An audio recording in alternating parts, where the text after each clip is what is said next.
What's up, everybody? It's the Liberal Loudmouth. So today's video is about Cenk Uygur and generally the media, because the other day I did a video about Mika Brzezinski and Joe Scarborough essentially bending the knee and kissing Trump's ring. These guys shit on him for years, and then he wins again, and this time with the popular vote, so they're like, oh shit. And now Cenk is doing it too. Just look at this tweet here. Let's read this. I asked Elon Musk to put me in charge of cutting the Pentagon, and he said, what are your suggestions? I run the largest left-wing network online, and a Democratic leader has never asked me that question. The idea that they would take advice from a populist is disdainful to them. He follows that up by saying, now, which side seems more open and inclusive? Which side seems more welcoming? And which side tries really hard to drive you away if you disagree, even with a little orthodoxy? Which side is asking for suggestions, and which one is demanding compliance and obedience? Oh, I don't know, Cenk. Which side is demanding compliance and obedience? Let's see. Oh, that would be Donald Trump. The guy demands loyalty. That's it. You do what he says when he says, and if you don't, if you go against him in any way whatsoever, he will destroy your life, or at least attempt to. They are on the chopping block, and they know it. And they are cowards. Cenk Uygur is a coward. And he's a fucking liar. I want you to watch this clip real quick. Just the audacity of this guy. Just take a listen to this shit. Keep in mind what he just tweeted. But why are Mika and Joe going there? To push for, the public option? No, they're going over there to get access. And so they seem like utter frauds. So let me get this straight, Cenk. When Mika and Joe reach out to the president, they're frauds. But when you do it, oh, well, I'm just here pushing policy that we want. That's what they claimed that they did. And you're calling them a fraud.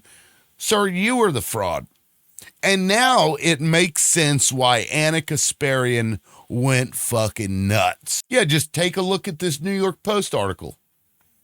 Progressive journalist Anna Kasparian unleashes on liberal intolerance that drove her away from Dems. It's disgusting. This was in October. This was pretty recent. The Young Turks co-host Anna Kasparian explained what drove her to ditch the Democratic Party while on Jillian Michaels' Keeping It Real podcast on Monday. The progressive media host described feeling politically homeless over the past few years as she started seeing an intolerance to debate and the free exchange of ideas, as well as an embrace of soft-on-crime policies by the left that she believed were detrimental to society. She wrote this Substack and basically said things that Democrats like myself have been saying for a long time. And there's just all of a sudden, I'm woke to it now. I've been enlightened. Bullshit. They knew that Donald Trump was going to win. And Jake will tell you this constantly. I knew that he was going to do this. I knew he was going to win. I knew Kamala was going to lose because of this, and this. Cenk is the smartest person in his mind. So this corporate guy who owns a large corporation that runs multiple media shows, all of a sudden ditches this left-leaning thing that he's been holding on to forever now.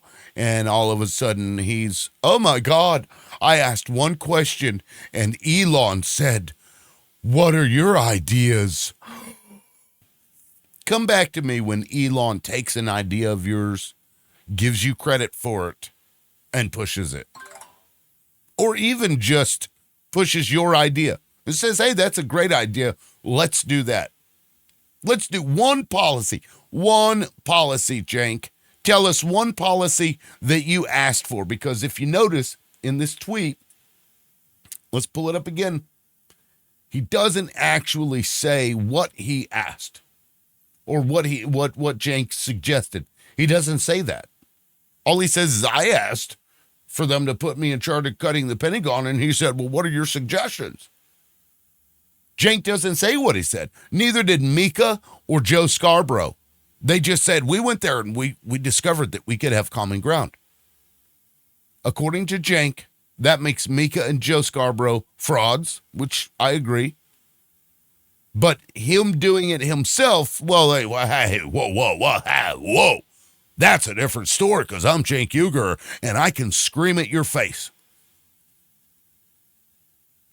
I'm sorry, but Cenk, you're the fraud, sir. You're a fucking fraud. You're a corporate sleazebag. You've been grifting off of these Bernie bros. You have no integrity. Your show is trash. Y'all have been wrong, I can't tell you how many times, over and over again, and you pretend like you've been right. You haven't been right. People like myself have been right. And now you want to act like, oh, everybody else is a fraud. I'm the smartest man alive. Listen to me. Holy shit. Elon Musk said, what are your suggestions? Well, he didn't take any of them, but by God, he actually said, what are your suggestions? I've never had a Democrat say that. So I think it's funny.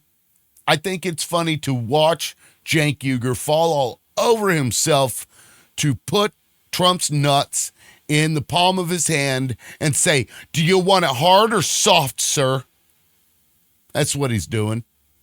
Cenk, you're a sellout, and that's that. That's what it is. Like I said in the last video, you can't trust these people. They have no integrity. If you said that Donald Trump was a piece of shit, Hitler-esque, Nazi wannabe fascist dictator prior to him being elected, you better keep saying that the moment he's elected. Now, if 2 years from now you change your mind, that'd be different. But these people changed their minds the moment that he was elected. And keep in mind, Donald Trump sues everybody. He sues the media. That's what he does. That's how he'll keep people in line. He sued CBS for $10 billion over a 60 minutes interview that he claims was edited. You think that's really going to go anywhere? No, of course it isn't. But that's not the point. And now Trump has Matt Gaetz in charge of the Department of Justice. And they'll be able to use your taxpayer dollars to go after these people. It doesn't matter if they win. That's not the point. Trump's media company sued 21 news organizations. 21. Claiming coordinated efforts to damage the reputation of a social media platform. And I'm telling you, mark my word, remember it, can bookmark it for 4 years later, what have you. If Matt Gaetz and the rest of his sycophantic people around him, if they do what Donald Trump wants them to do, there will be no media that opposes Trump in the United States. And you will see channels like mine, channels like Kyle Kulinski. You'll see those actual, true, independent media people. You will see us banned from YouTube. And I know it'll happen because when Trump won, I became critical of Trump in my YouTube channel. Some Trump supporting asswipe went through and flagged every video that I had ever made. I woke up one morning, I seen an email. Oh, you have a violation for community guidelines. I look at the video, it's like 2 years old. I'm like, what the hell is this? And then bing, bing, 2 more came in. 3 strikes within a 3-month period gives you an automatic lifetime ban on YouTube. And I got 3 of them in less than an hour, within like 30, 40 minutes of each other. And 2 of them were like 2 years old. The reporting I did on the guy that had shot that reporter on live TV. Remember that? I did a breaking news. I didn't even show the video. And they claimed it was a community guideline strike. It took me 7 years of appealing over and over and over again for YouTube to finally let my channel go. That will happen to people like myself, again, and to people like Kyle. Because that's what Donald Trump needs. The first thing that he'll do is go after the media and take them all. That's why you're seeing Cenk, the fraud, the coward. That's why you're seeing him come and bend the knee and kiss the ring. That's why you're seeing Joe Scarborough and Mika Brzezinski. Oh, please, Trump. Oh, please. Oh, God. And it's going to keep happening. You mark my word. You bookmark it. Share it. And if I'm wrong, I'll eat my words, but I guarantee you I'm not. All right, y'all, that's it for now. This is the Liberal Loudmouth, and we'll catch you in the next video. Peace.